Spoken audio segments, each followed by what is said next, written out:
I want this video to change your life a little bit because we're going to look at the powerful tactics Russian propaganda uses, how to protect yourself from them and keep yourself safe in your informational environment. We'll explain what Russian propaganda does in Russia, what it does when it projects into the West, and what happens when political actors in the West borrow techniques from Russian propaganda. Russian propaganda can be scarily brilliant, and it works very differently to Soviet propaganda, and it's with Soviet propaganda that we gotta start. To begin with, we gotta distinguish between alternate reality propaganda, propaganda that tries to peddle an alternative picture of the world, and manipulation of reality propaganda, propaganda that doesn't peddle an alternative picture, but tries to distort your understanding of what reality is. Soviet propaganda was alternate reality propaganda. It was purposefully false information peddled at you, designed to persuade you of a coherent but false alternative picture of the world. If you were surrounded by weeds, the message was, there are no weeds, there are no weeds, there are no weeds, there are no weeds, there is pumpkins and sunflowers. And if you didn't believe, Soviet propaganda would escalate terror, or in softer times, keep pounding the message at you. And if you still didn't believe, it'd say, okay, come here. Yeah, I mean, it's weeds everywhere. There aren't any pumpkins and sunflowers, but I've got to keep saying there are, so come on, please, you can do it, okay? And it was in its soft incarnation when I met the regime as a school child under Gorbachev in the 1980s. Like all Soviet children, I was given a pin designating me a child of October 1917. I was told to say that I loved Lenin more than my parents, and that the Soviet military was great. But this was a case of alternate reality propaganda that was no longer believable for anybody. Everybody knew there were weeds, the Soviet economy was disintegrating, there were food shortages, and all this talk of greatness was captured by the great Russian aphorist Zhvanetsky, who said, "Our asses are naked, but our rockets fly far." This was old school Soviet propaganda. Whatever the weather, we're going to peddle alternate reality. But Russian propaganda, manipulation of reality propaganda, is very different. And it's to it that we now turn. Любые переговоры с нацистами, пока твой сапог не стоит на их горле, воспринимается как слабость. When we talk of Russian propaganda, you might, if you live in a Western democracy, say, oh, I recognize some of this. Some of it on a smaller scale is happening in my democracy. And you'd be right, and we're going to talk about that at the end of the video. But now we've got to realize that Russian propaganda starts by acknowledging a truth that the great British philosopher Bernard Williams put on the table 20 years ago.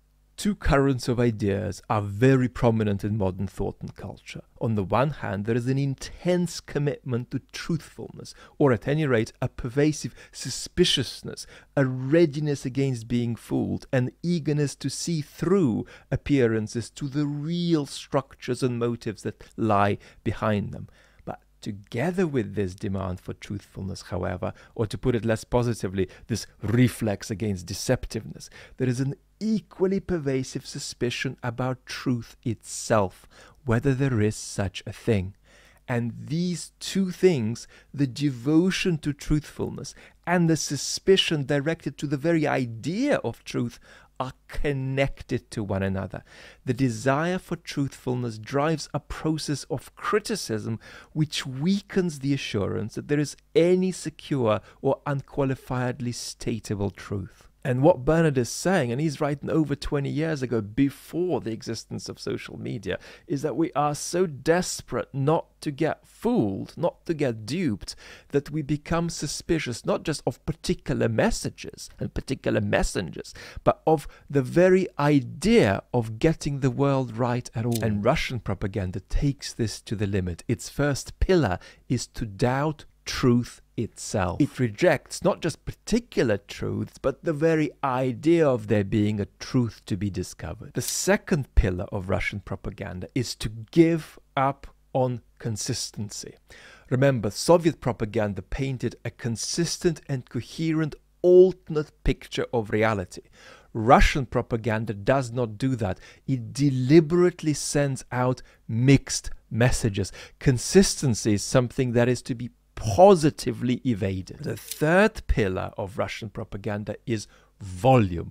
And here we've got this inconsistency that's contrived, put on steroids. So a multiplicity of mutually contradictory messages flooding the informational environment. The fourth pillar of Russian propaganda is that it starts with what already motivates you. It does not start with what it thinks should motivate you. So, oh, well, she should like Lenin. Lenin is good. Come on, let's get him to like Lenin. No.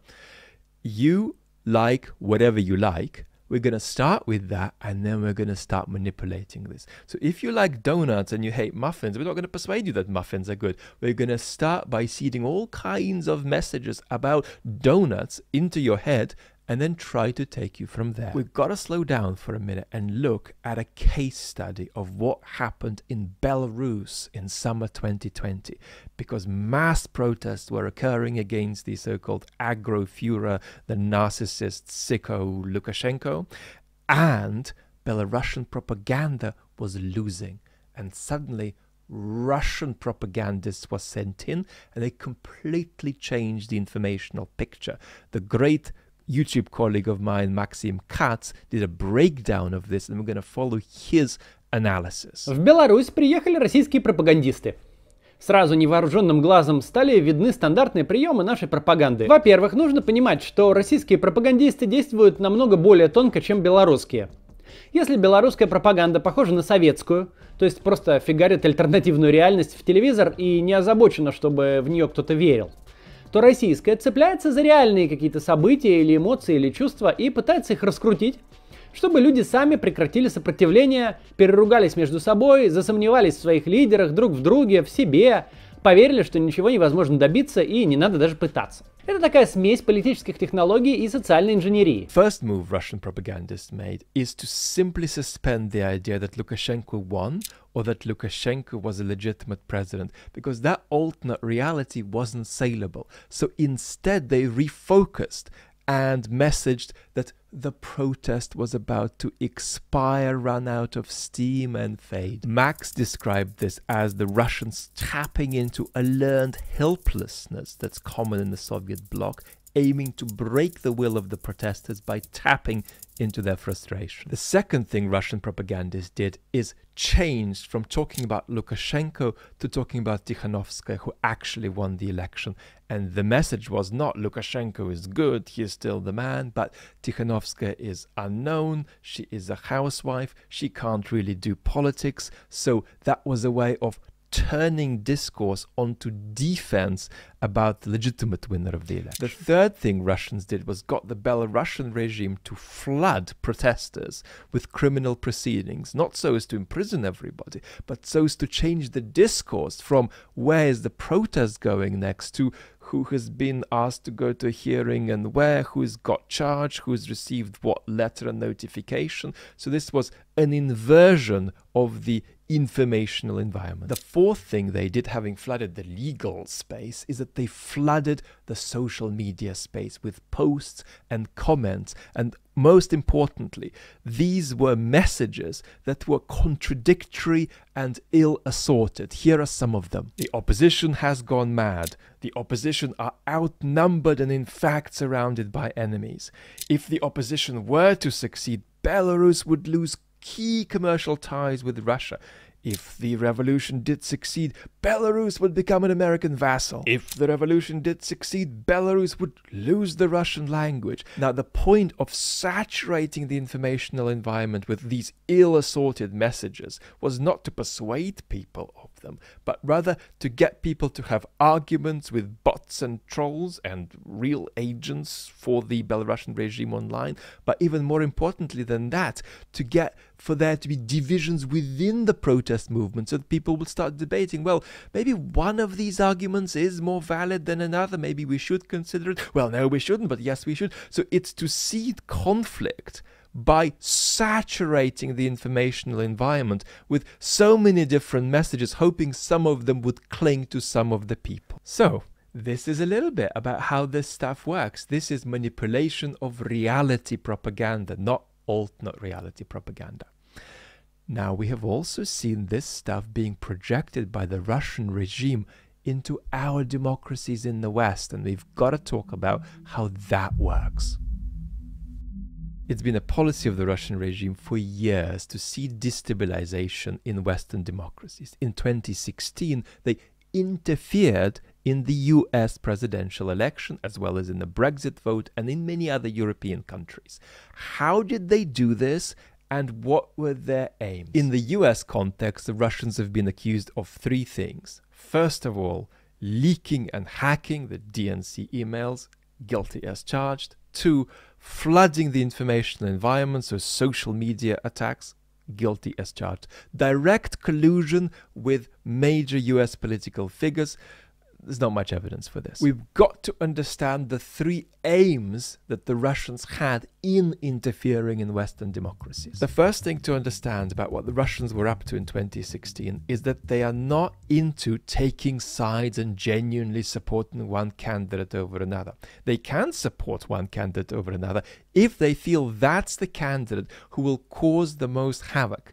The approach in 2016 was that Trump doing well served their purposes. They actually thought Trump couldn't win, but they wanted Trump to do well because they thought that would create the biggest amount of tension, toxicity, and would to some extent undermine trust in America's democratic institutions. Strategically, they actually had some kind of a preference for Hillary because they thought that she'd be more predictable on the international stage.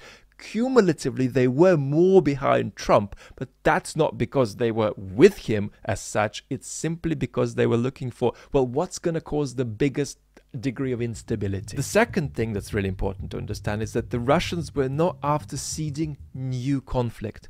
They wanted to engage and deepen the conflicts that were already there. So if you are having a political fight with your neighbor or with somebody across a different part of town from you, the Russians are interested in that, and they want to get into that and maybe deepen it and maybe throw in some fuel onto the fire that's already burning between you and the other party you're in conflict with. So getting into what is already genuinely dividing people and trying to make it worse, not making up new stuff. The third aim of the Russians is so important to understand. We understand it so poorly that I want you to pay all the attention in the world that you possibly can at this point.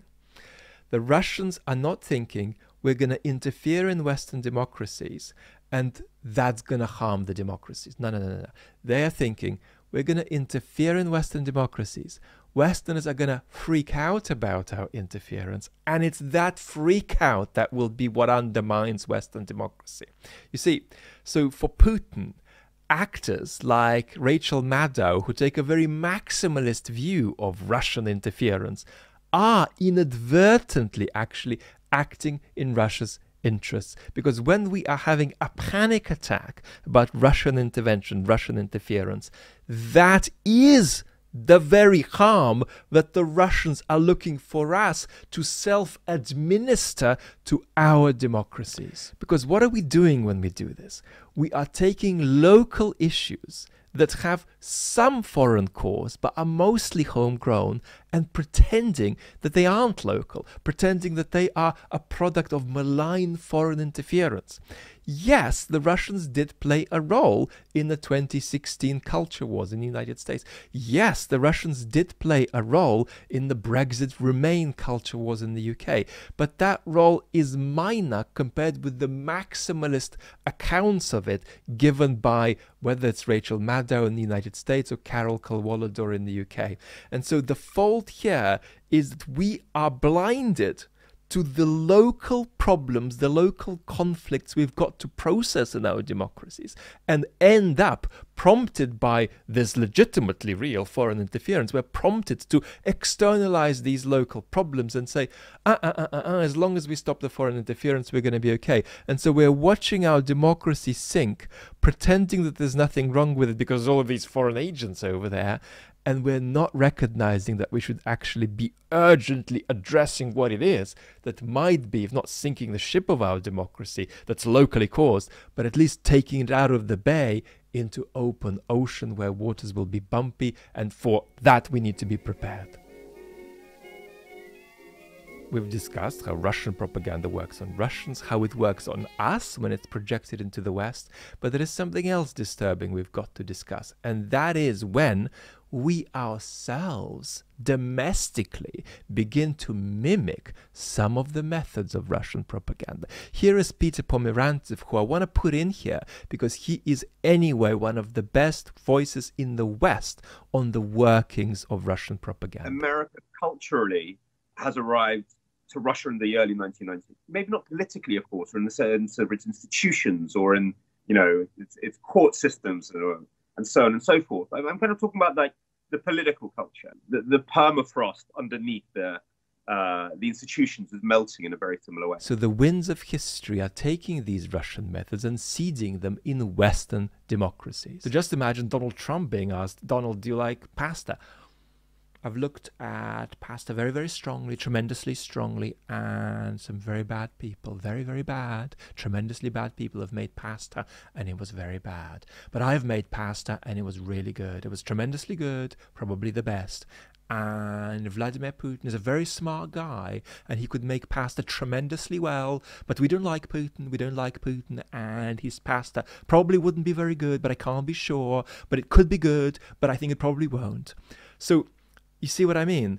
Donald Trump is doing one of these several things here. Trump is doing something that's basically a kind of cancellation of the idea that you can hold political speech accountable to truth, because Trump is doing something way worse than lying there. He's engaging in a kind of mixed messaging that is both designed for one and the same audience to seed doubt about trust itself and truth itself, but he's also directing messages simultaneously to different audiences, and he's trying to say everything and nothing at the same time. And this kind of contrived mixed messages is a thing that's way worse than systematic lying. Boris Johnson practices much the same in the UK, and one of his spiels during the pandemic has been to get people to wear masks without saying to them that they should wear masks. So he wanted people to wear masks but didn't want to be seen saying that masks are good. And so you saw the same kind of messaging from Johnson, who'd keep saying, well, masks are, you know, really quite great, but no, I wasn't wearing one. I didn't really see the need to, but they're really great and they're really, really good, but I wouldn't wear one all the time. It just depends. So all of that is part of the same story of these ingredients being not quite borrowed from Russian propaganda, but as it were being blown over into our democracies by the winds of history. Let's swing back to the war and to Russia. What will happen over the next few weeks and months in Russia with this not alternate reality, but manipulation of reality propaganda, is that the Russians will try to use the techniques we've mentioned to sever in the minds of the population a connection between the war in Ukraine and the sanctions. As well as doing that, the Russians are going to keep clamping down and introducing more ingredients of terror into the regime. How far they will go and whether they could go so far that the regime topples upon itself is something that you can understand better by watching this video.